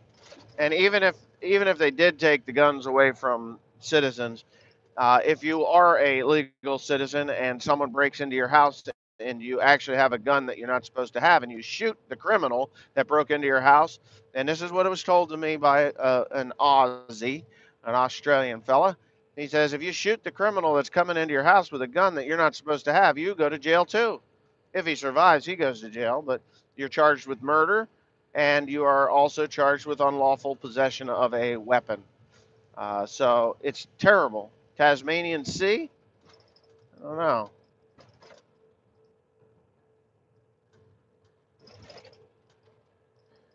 You know, even in New Jersey, if you shoot somebody that is entering your home in New Jersey, I would advise you call your lawyer first, then call the police. Have your lawyer, have your lawyer call the police because if someone's breaking into your house and you pull that trigger, you've killed someone. I hope you've killed somebody because if you wound them, then they will have the right to sue you for ruining their lives. They got a career. They got to kill. They got to steal stuff from people. But yeah. So I would advise you to call a lawyer long before you know call the police, because the police are going to come and they're going to arrest you. If you call the police first, say nothing, say nothing, they're going to arrest you, and the first words out of your mouth are going to be, "I need to call a lawyer. I'm not speaking to you. I need to call a lawyer." And then they can't do anything. They have to wait for your lawyer to be present, and then you can be advised by your lawyer. Even if it is stupid. It is so stupid it's not even funny. They will criminalize citizens, law-abiding citizens, to make a criminal act seem better. It seems, it's like I have a baseball bat in my house. So if I bludgeon this son of a bitch to death with a baseball bat when he breaks into the house, am I breaking the law? I mean, I don't think I am. I'm not going to do it. I'm going to shoot you. You break into my house and I'm in there. You're dead. You're dead. I ain't gonna plug you once. I'm gonna nail you good for good measure. You are going to die. And I'll face the consequences of a system that fails law-abiding citizens. But that's all there is to it. But what do you do then? I don't know. Whatever you do, if a criminal's breaking into your house and he sees your, well, here's another thing. The criminal breaks into your house and he sees you with a gun and he turns to run away. You can't shoot him in the back because he was leaving. You have then broken the law. You're going to jail for murder. He was clearly leaving. Yeah, clearly leaving. Um, if he's busting the door down and you shoot him through the door, he hasn't entered your home. You've broken the law. You're going to jail. So if someone's kicking in the door and they're coming in the door, or they're kicking in the door to come into your house, and you're in there. Wait till that door is open, and that idiot has taken a step inside and shoot him right in the chest. Don't shoot him in the back when he sees you. Just Squeeze one round off, man. Boom! And there you go. And that was told to me by a police officer. That don't shoot them in the back, don't shoot them in the side.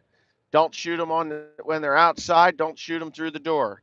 Wait till they've kicked in the door and are inside your house. He says if you blast them back out the door, that's okay. He said, but don't shoot them through their glass or that door. Oh, I don't know. I think that the politicians in the country think that guns jump out of boxes and kill people, and guns get in the hands of normal, ordinary people, and it turns them into criminals. That's not the way it works.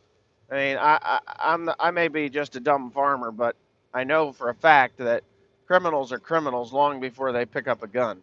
They start with chewing gum at the local shopping store, the shopping center, in a local pharmacy, or they steal something and their parents are like, well, good thing you got away with it. It's bred into them. It's fostered. It's allowed to happen, and then it goes downhill from there. Uh, yeah, I wouldn't even shoot them in the face. You got a lot of sinuses, and if you look at a human skull on the inside, and unless you're using a buckshot or a slug, you're not going to kill them.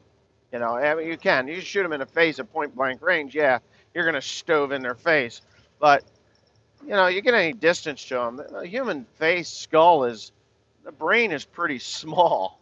It's not that big. You got to hit that.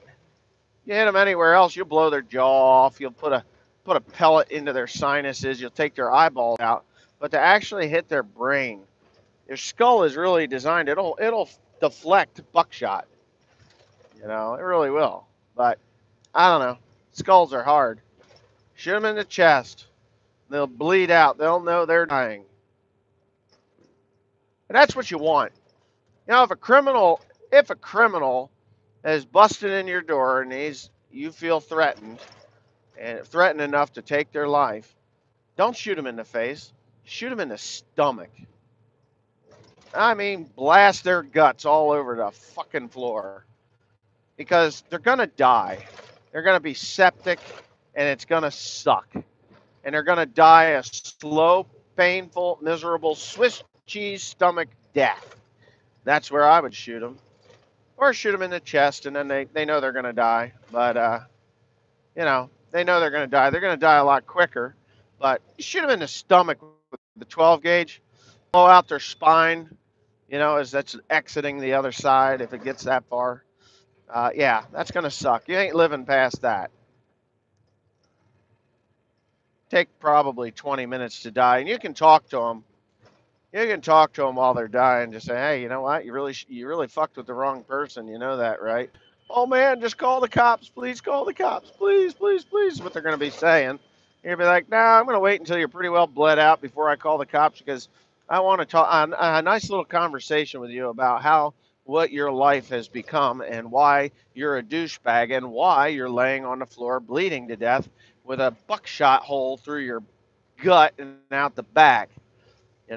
I'll call the police when you're almost unconscious, but until then, we're just going to talk a while and see how that goes. I don't think I would be too nice about it. I got a family, and there are people in this world that would just love to take your life and your family's life for a few dollars.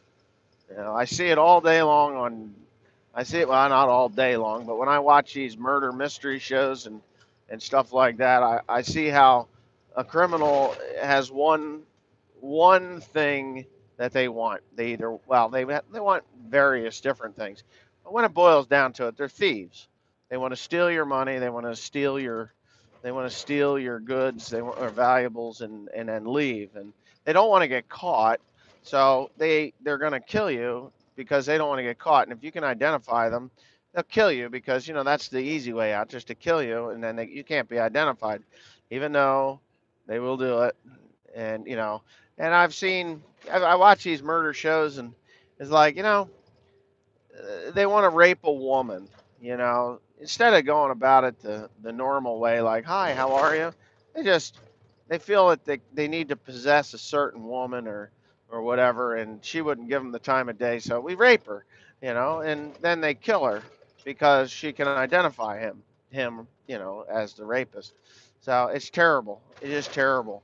I mean, I watched one a couple weeks back, and there's a young lady with a little boy, and it was a black man that raped her in front of this 4-year-old little boy, rapes the girl, and then kills her. And then the little boy, he shoots him right point blank in the face with a pistol. And they said that the barrel of the gun had to be like 6 inches away, and he was looking down the barrel of the gun because of the position of the bullet exit entrance and exit side. And that's the type of people that are out there that will kill you. They don't care. They don't care. And it's everywhere in the world. I got an email the other day about a murder that took place in Olongapo City. Well, if you know, that's where I go in the Philippines. It's a relatively safe city. You just got to use your brain. Don't be out there at 1 o'clock in the morning walking the streets, looking for lady boys and queers. And, you just don't want that. Unless you're into that stuff, then that's your life, and you're at risk for your own lifestyle. But yeah. So there was a murder, and I'm thinking, oh my God, that's terrible. This 69-year-old guy, he hooked up with a couple of prostitutes, and they beat him to death with a golf club, which is sad to say the least. But beat him to death with a golf club, and after that, they robbed him. They took the money or whatever that he had, and they were prostitutes. So the email was, hey, don't go to the Philippines anymore because this guy got murdered there. I'm thinking to myself, so what? People get murdered everywhere. I mean, there's murders everywhere. If you look at the news every morning when you get up, Philadelphia, the town that I just drove through, there's 2 or 3 murders every night. It just seems like there's 2 or 3 murders every night. You go Newark, which is closer to me than Philadelphia, murders. Camden, murders. They're murdering people everywhere. So when I'm within 50 miles of my home, people are getting murdered every night, at least 1 or 2 every night. So you've got that, and then you get, oh, don't go to Olongapo City, Philippines, because this guy got murdered.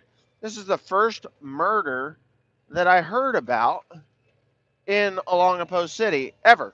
I mean, the first murder I heard about since 2013. So, am I going to stop going to Olongapo City, Philippines? No, no, I'm not. Am I gonna? Well, here's another one. Oh, if you go to the Philippines, the chances of you getting kidnapped are higher or greater than they are at home. Well, that's true, but there's more home invasions where you're kidnapped within your own home, than there are over there. And yes, they rape your wife and children, and they maybe murder you, and that's every day in America. So, is it any safer anywhere else in the world? Is it any more violent anywhere else in the world? I don't think so. Wes is talking, taking a load of, yeah, that's what I'm doing. I'm taking a load of hay to the composter. Yep.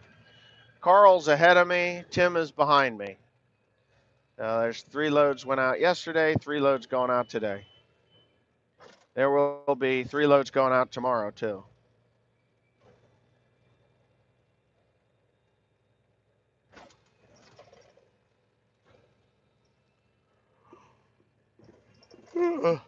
Yep. Oh, yeah. Archie Bunker. Yeah, All in the Family. My grandfather used to watch that show. I had no idea what the hell it was about till I got older, and he had died in 1981. So, and I think All in the Family, Carroll O'Connor was his name, was the actor's name. He was an interesting guy. He had a son. I think his son commits suicide. He was an actor also, and he had a heroin drug. He had a drug problem. Carol O'Connor's son. Come on, dude.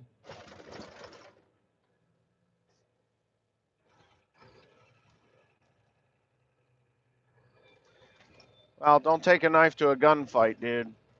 That's all I could say about that. You come with a machete and you're in a gun store, that's not going to happen. It's not going to help you.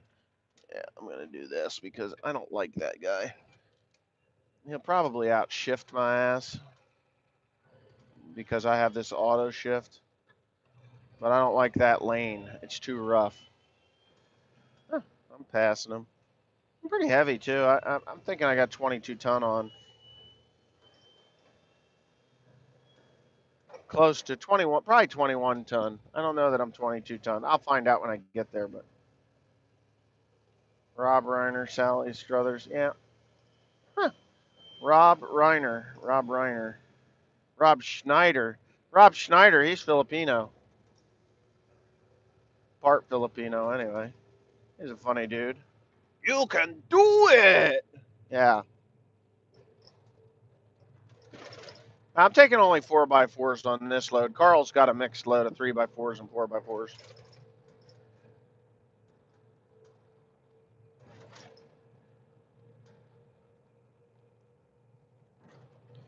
Traditionally, the 3x4s pack a tighter bale and they're heavier, than a 4x4.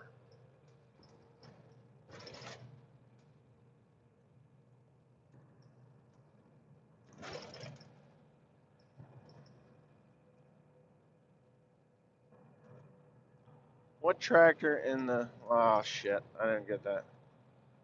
I'm going downhill, guys, at about 80 mile an hour, so you're going to have to give me a second here.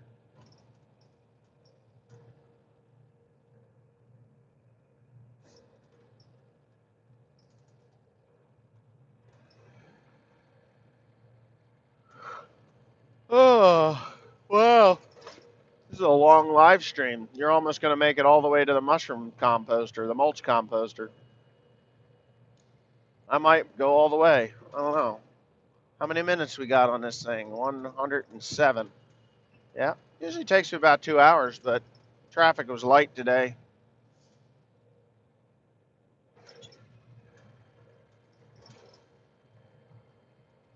Yep, all in hay.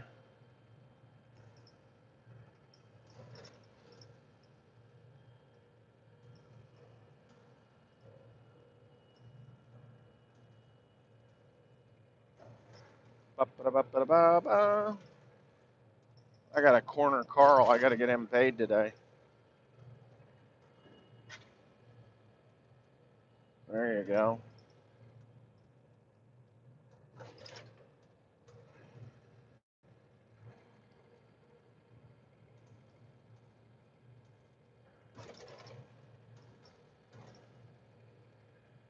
This is where this side of the road is a lot smoother than the other side. If you get in the right lane,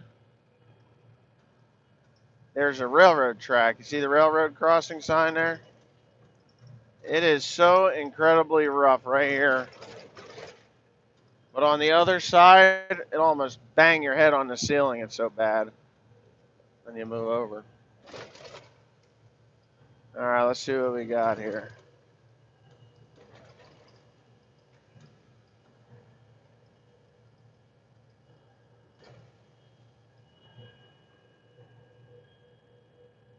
Yeah, I do. I do reseed hay fields. I actually should go buy a couple pallets of seed right now. I got ground that needs to be reseeded. It's just kind of spindly in areas because of the wet weather.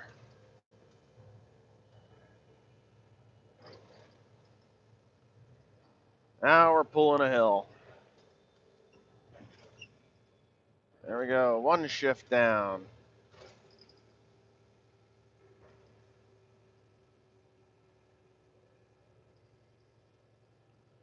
I sell to two different composters now.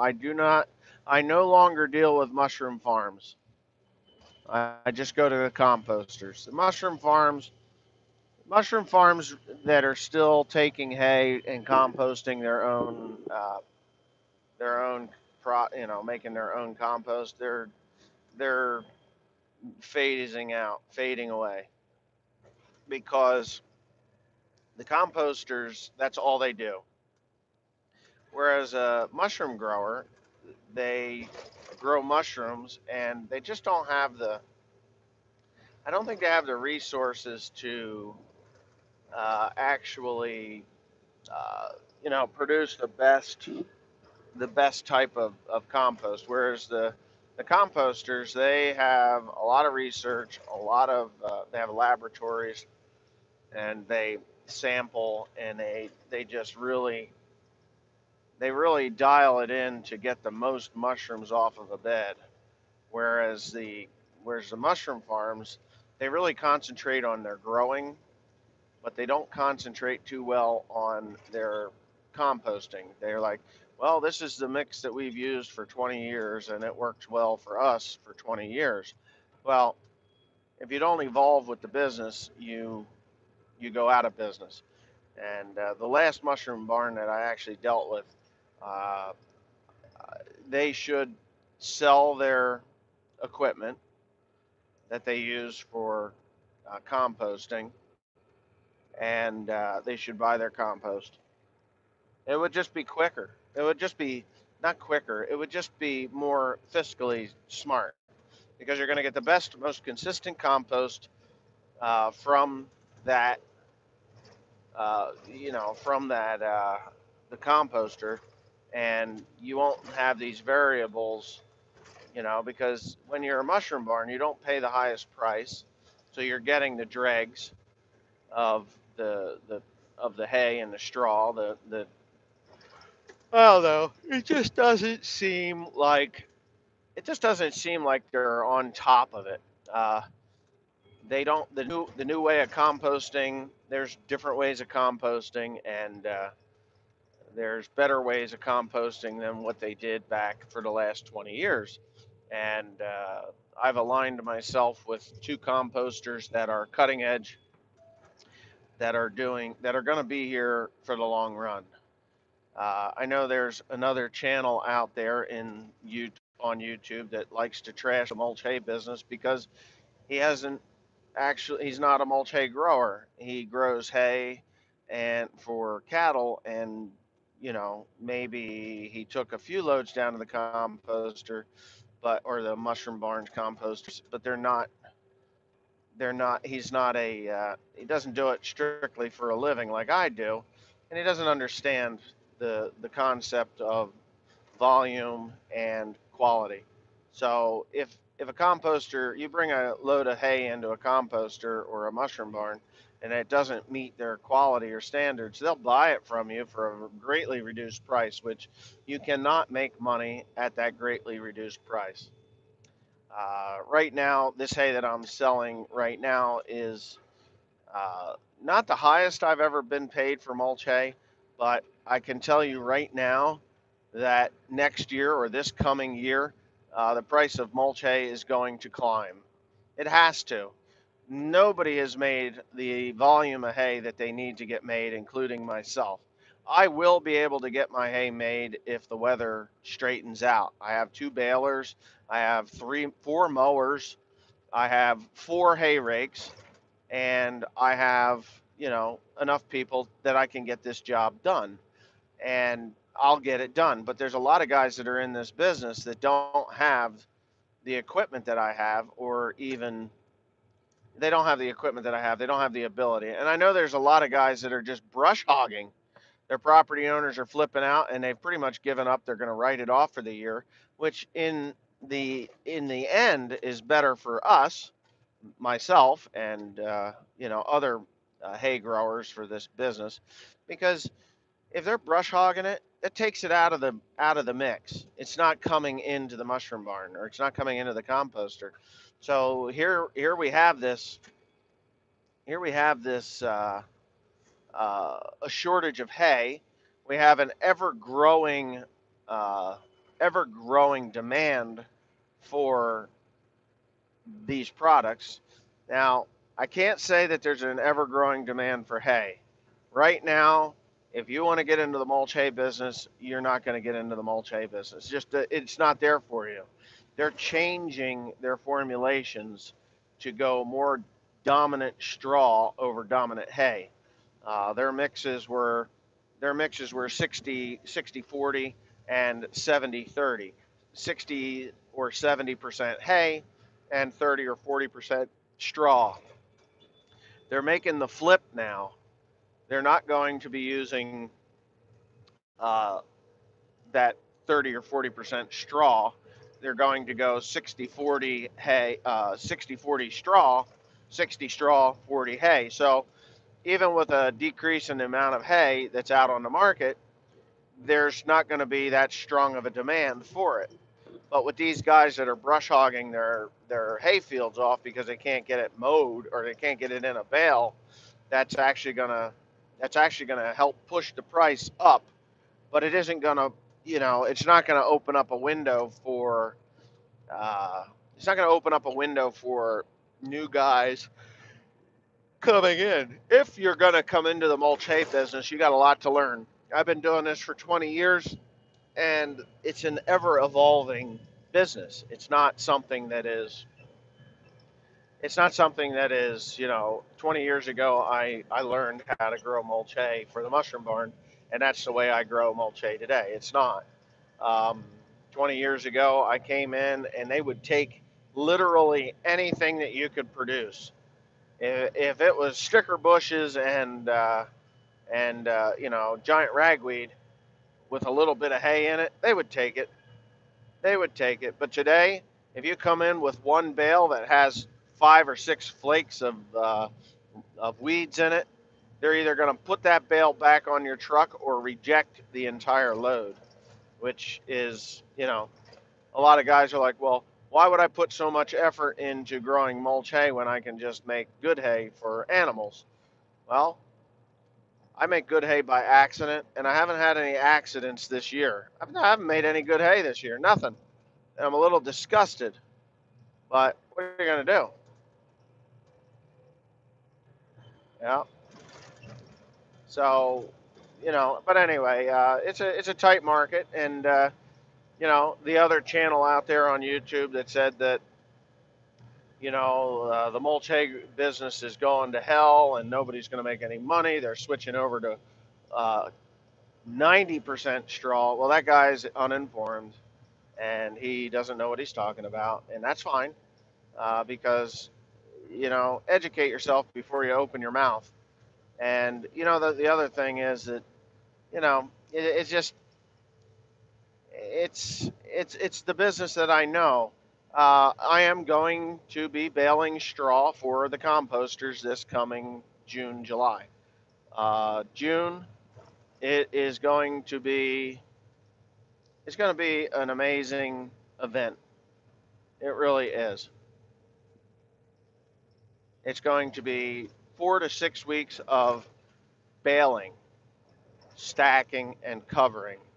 And the contract that I have is I could probably, at the end of the contract, after everything is done, I could bring my equipment home, park it in the building, and just live the rest of the year on the money that I made. That's after everybody is paid, after all the equipment is paid for. I could just take that money and just say, okay, now I'm good to go. But that's not what I'm going to do. When I get back from where I'm going to be, and when I get back from there, I'm going to start right into the haymaking because I'm still going to have hay and I'm still going to have that corn. So this coming spring is going to be it's going to be a bastard. It is going to be a bastard. We are going to be running like hell. Get the fertilizer on, get the corn in the ground, get it sprayed, and then start hauling this shit down south.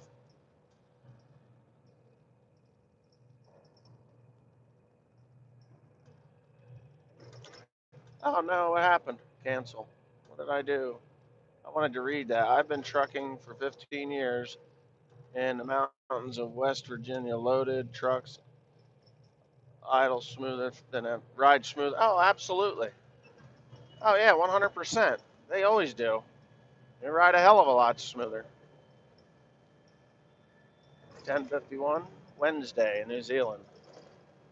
Well, it's Wednesday in the United States too, but it's only like 5:30, 5:20 or so in the morning. I hope I didn't miss my exit, because if I did, I've done that before. I got to looking at something I shouldn't have been. Where in the hell am I?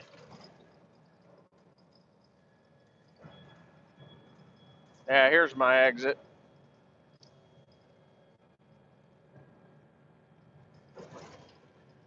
Oh, I've got a load of hay on. I think I'm light today. I don't know, when I'm talking, I'm not paying attention, you know? I feel like I'm light today.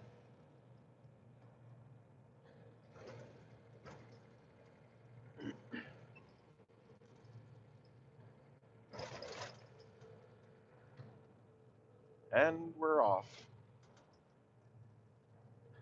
Alrighty. I'm only like 3 or 4 miles from the composter now. And that light's going to turn red before I get there. So now, if you got any questions, you can ask them, and I'll be able to answer them. How long for the world to turn to hell if farmers stop making products? 3 days. 3 days. A load of chickens. Wow, that light turned quick.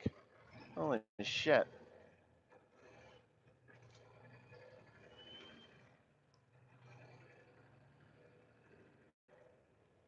It was a.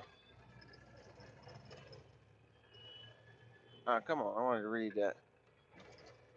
I just love how much bigger is in America, and notice that when you came to England. Oh, the roads are bigger.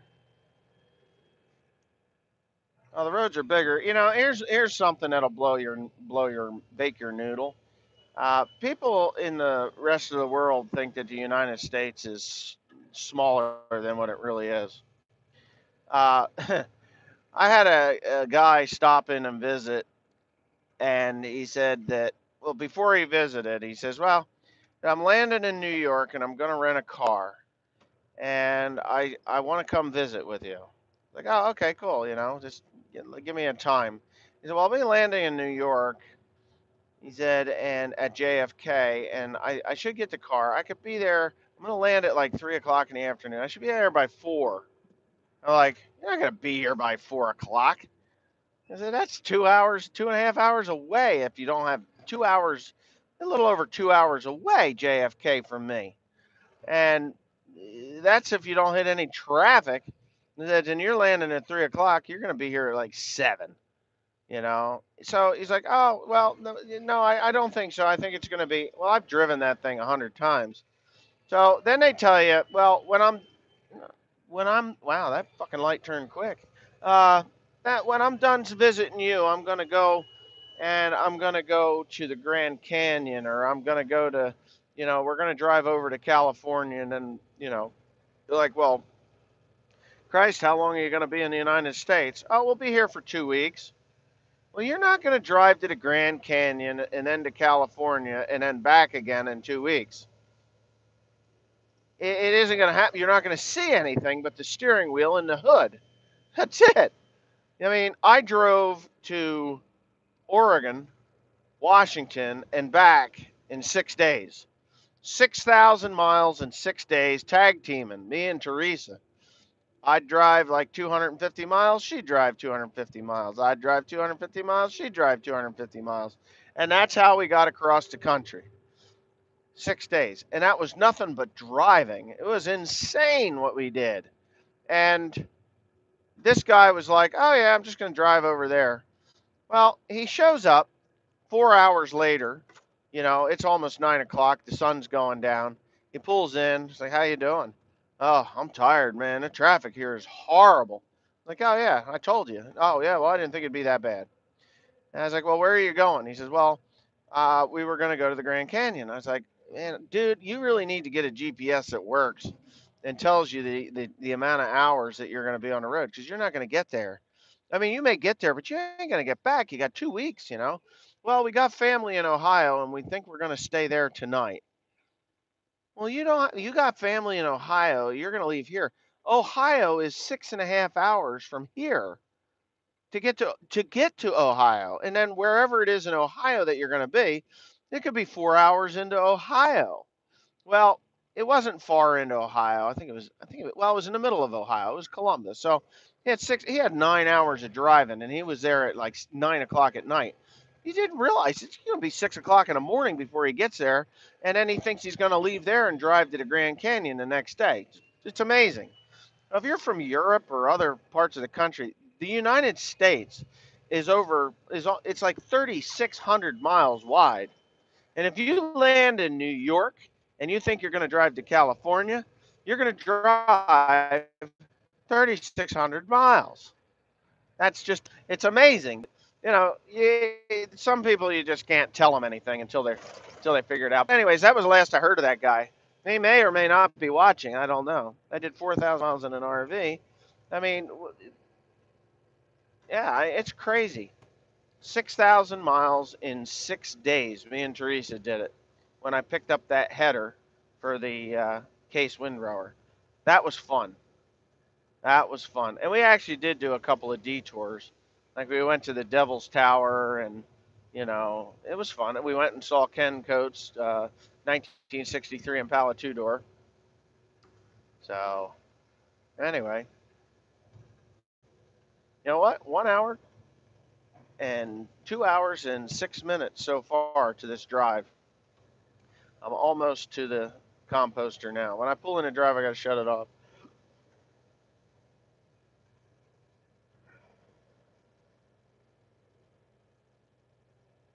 I'm not going to buy a track tractor. Track tractors are okay, but you still, unless you have a tracked baler or tracked implements on hay fields, track tractors destroy the hay fields. There goes a load of horse manure. That's going into Gazzetti farms. Gazzetti's is up here on the right. Ugh. Oh.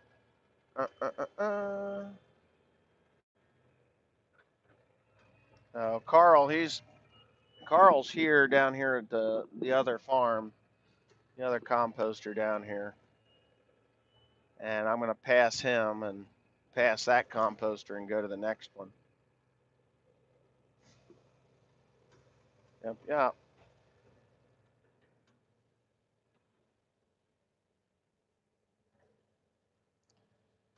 Yeah, well, we were moving. I mean, there were some areas of the country where we were going 90 mile an hour.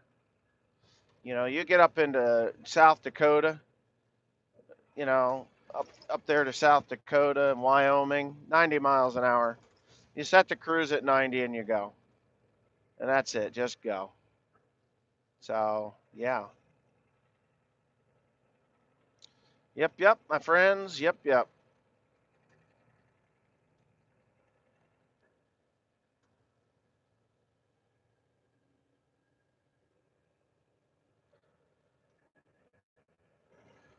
Farming, fixing, and fabricating. I've watched his channel a little bit. Now, yesterday that was corn, and the corn has all been picked. There's Carl right there getting unloaded. I just saw Carl, but I'm not going to the same place. Here's Gazzetti, and that's where the horse manure is going. That's a pickup service. They go and they pick up horse manure from different horse farms in the area. So I've never taken into Gazzetti's. They don't pay as much, and they're one of the mushroom farms that compost and grow. So there's another composter there. Now I got a four-way stop. The problem with this four-way stop is I'm big. That guy, boy, what a lovely stop he made, right? I should stop because it's the law. And then I got to make this hard right up a hill.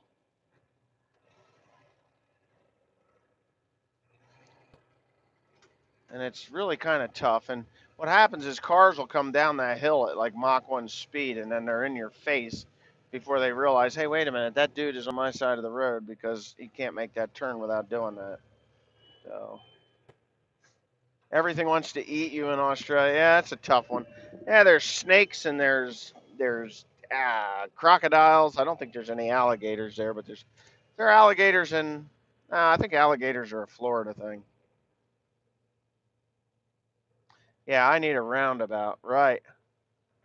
Okay, I have made it to my destination. I don't know what time is it now. If it's 6 o'clock, I'm cool.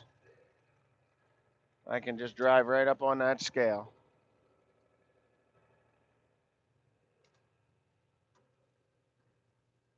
I have to shut my camera off. I've been forbidden to do anything here on this farm. So, guys, it's been fun. Thanks for sticking around. And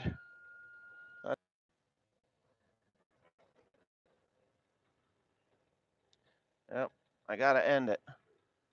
So, let's see if I do that without hitting those blocks. I got a truck in front of me here, but 6:02, perfect. Thanks for sticking around. I cannot film here. So, have a nice day. I'm glad you could ride along. 131 minutes from farm to farm. An hour, 2 hours and 10 minutes. 2 hours and 10 minutes. So, yeah, I'll do it again sometime. Glad you all were here. And yeah, I'll do it again. I'll do it again.